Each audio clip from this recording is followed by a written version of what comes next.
So I had it narrowed down to two titles for this YouTube video. Either how to lose a sales team within 7 days, kind of like playing off of that movie, How to Lose a Guy in 11 Days or something like that. Or the biggest mistake most business owners with sales teams make. Now, I don't know what the title ended up being for this. You saw it from here. You saw my thumbnail. I have a story for you today. And throughout that, I'm going to lace it with lessons to make sure this does not happen to you in your business because it's bad. You don't want this to happen.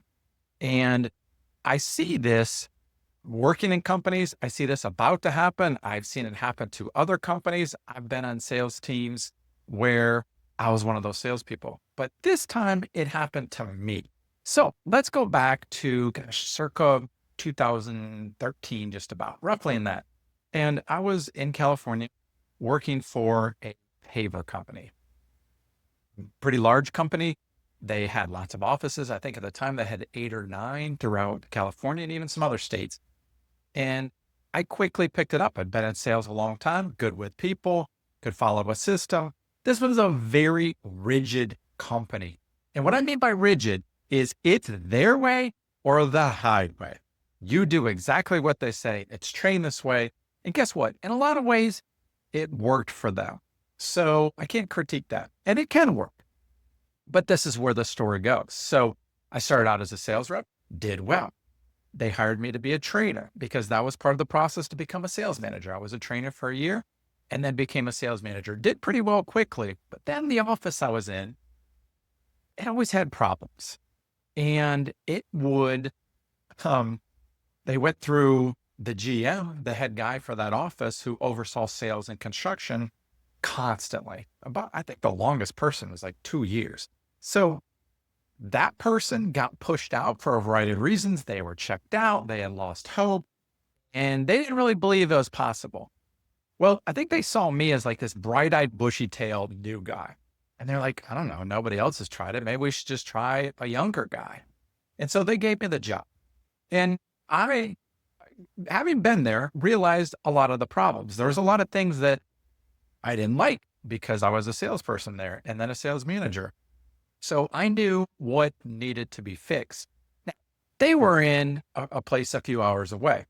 They did not know what needed to be fixed, but they had their system down. I mean, heck, there was system in the name of the company. I'm giving a hint there, but I eventually, took over and I was like, I'm going to do this a little bit differently.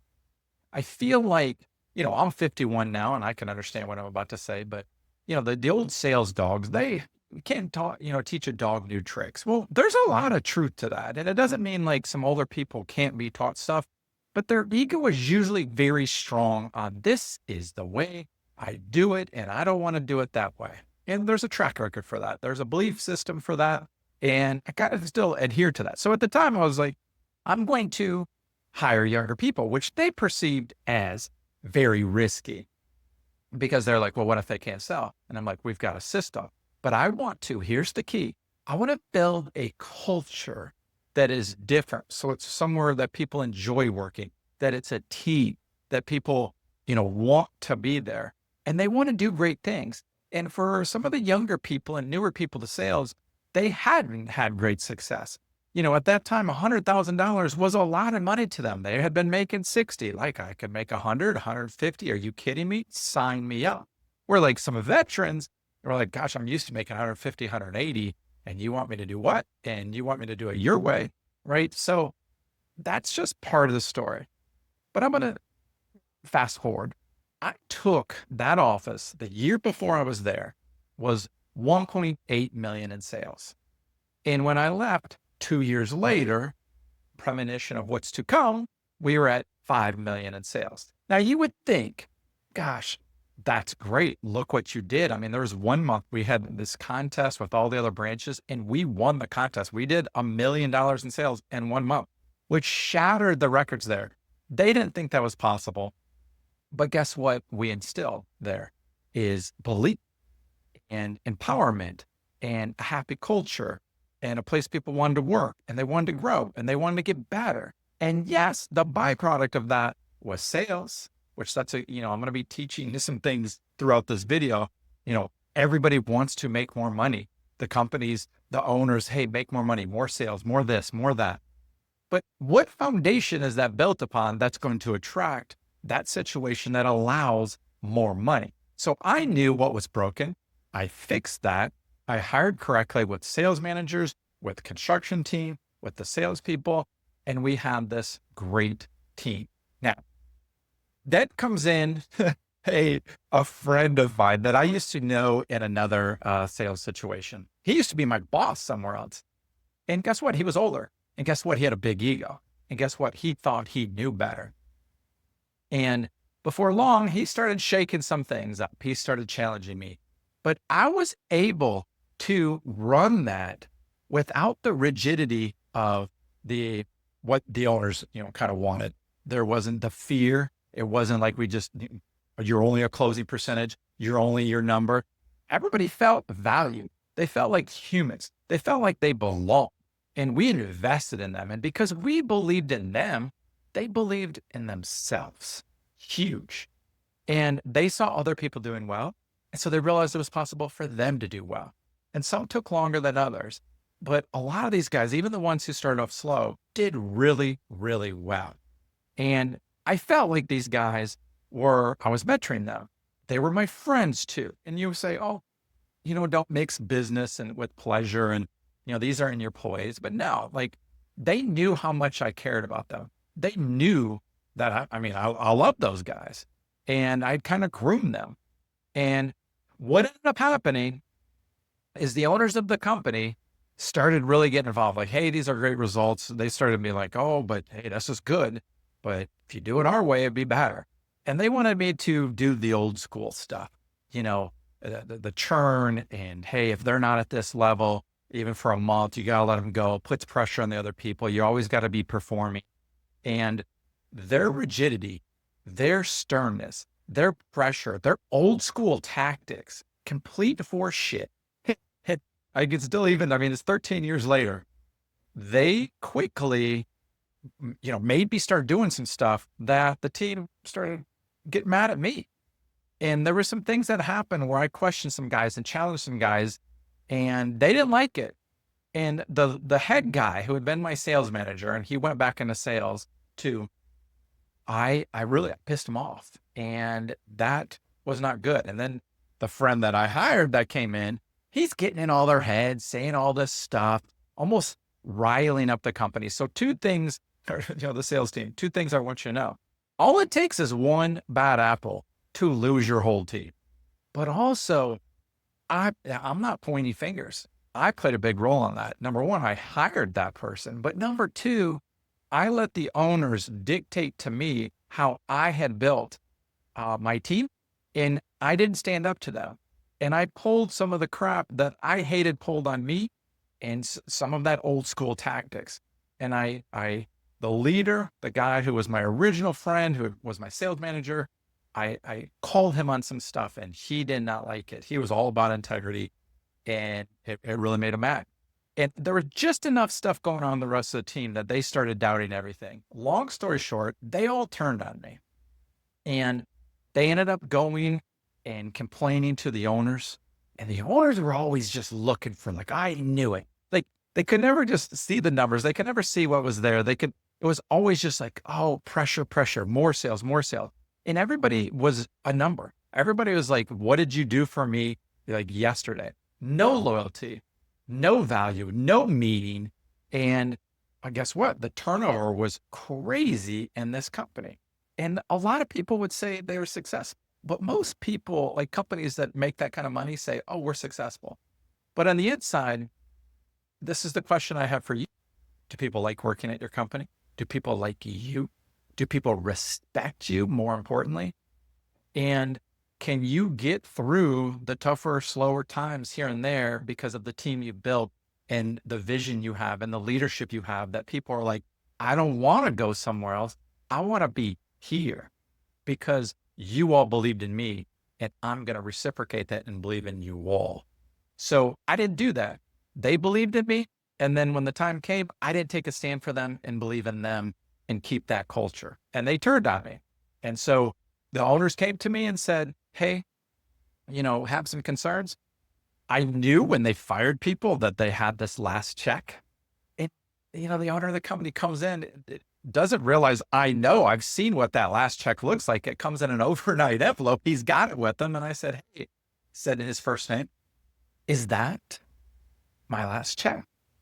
And they're like, well, we haven't made any decisions yet. We just want to have a conversation today. And I was like, wait a second. Like I didn't feel valued. I didn't feel heard. I feel misunderstood. And I was like, I don't want to work at a company like this. I have too much to give. I built too much. If this is what this comes to, if this is like the same games they always play, that's a hell no for me. So I said, there's nothing to discuss. I'm done. And I resigned. And they were shocked. Kind of like, oh my goodness. But they didn't realize that the most important thing to me is integrity. The most important thing is feeling valued and appreciated. And that is the most important thing for you and your employees. They want to feel valued. They want to feel like they matter. They want to feel like they're not looking over their shoulders if they have a slower month or need a little, extra day or something like that. That it's not this constant, what have you done for me lately? And that, my friends, is what the sales industry that drives me nuts does, is they don't give a shit about their employees. They try to act like they do, but the culture shows that they don't. I've been working for a company and that they do pretty well, better than most of the companies I've ever, that I've worked at. But it's still like, I'm sure they would say, oh, well, at the end of the day, you just have to sell. But it goes beyond that. People are just a number. And there's so many little things they do that show that. And they're showing their hand. And I showed my hand. My team all quit. And on their way out, talked a lot of shit about me to the point that they felt like they had to do something about me too, even though they were all quitting. And I knew I didn't want to be a part of anything like that ever again. And there was such a sour taste in my mouth that I haven't been a manager since, because I'm like, screw that. I could just go do what I do and sell and make more money without the headaches. But I've come to a point in my life to where I have too much knowledge, too much value. When I've left there, I started a new system. I went to work at a competitor who ironically had left that last company because of the rigidity, started their own company and was kicking butt, was doing better than us. And so I went, and within the first year, completely blew out of the water the top sales reps there and up the ante of what was possible there, where, the 800,000 was what they were doing. My first year I did 1.3, then 1.6, and 1.8. And then I was averaging like about 2.3, 2.4. The rest of the time I was there for 8 years. But he let me go build a sales system that I'd always wanted to build. He just said, hey, you go do you. And that's what I've been doing ever since. I've always been the top with this. It's unconventional. That's why I call it unconventional selling. It's an unconventional approach to get unconventional results. If you want to lose your sales team, make them feel like crap. Don't value them. Treat them like a number. You're going to potentially always be looking over your shoulder that there's no loyalty. If you don't care about them, they're not going to care about you. And that's everybody there. All it takes is for you to do that to one person and they see like, wow, if they can treat that person that way, they can treat me that way.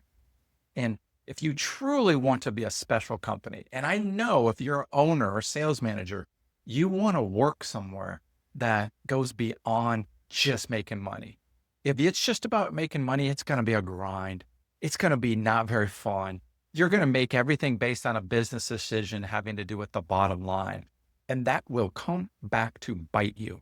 If you create a culture that is fun, is meaningful, that has a vision, that people want to work there, and you have a product and a service that people love sharing, they're no longer out there, selling as those old school guys. They're advocating for the client, for you, that this is the best decision for them. That is leaving sales altogether. I've left sales. I'm in the service business, and I am there to help the client go with what I think is best for them based on what they're telling me they want. and filling in those gaps. And there's a system I use. This channel is going to show you that. I'm going to share it in different ways. If you're an owner and you really want hands-on help, I am mentoring people on this, and I have basically a a community that I'm going to be teaching people this whole system, how to build these cultures, how to build these sales systems, so you retain your top talent, that you have everybody in the company who loves working there, and you attract the people who are like, I want to work at a company like that, because your employees brag about it, because everybody in other companies get tired of getting beat because of the passion your salespeople have about that company and how it exudes through every fabric of your culture. So do you want to lose your sales team? Churn, burn, be a dick, just, oh, it's a business decision. Or you can build something that matters, where people want to be, that they're vested in the growth and they treat it like they're part of something, that they're part of a team. That's when things get miraculous. That's when it gets magical. That's what I help people do. So if that sounds good to you, subscribe to this. I hope you enjoyed that story, the lessons in there, lots of really good nuggets. Subscribe. Also, I have a free book called The Miracle Sales Team that goes into details about that. You can get the link to get that to you immediately, after this. So would love a comment. Appreciate, taking a second to like this. That gets it out to more people. And I'm on a mission to change the in-home sales industry, to not keep doing things like they've done, and to be transformational on the whole business and the sales system. So if that sounds like something that's up your alley, subscribe and reach out to me. I'll look forward to talking to you. Bye-bye.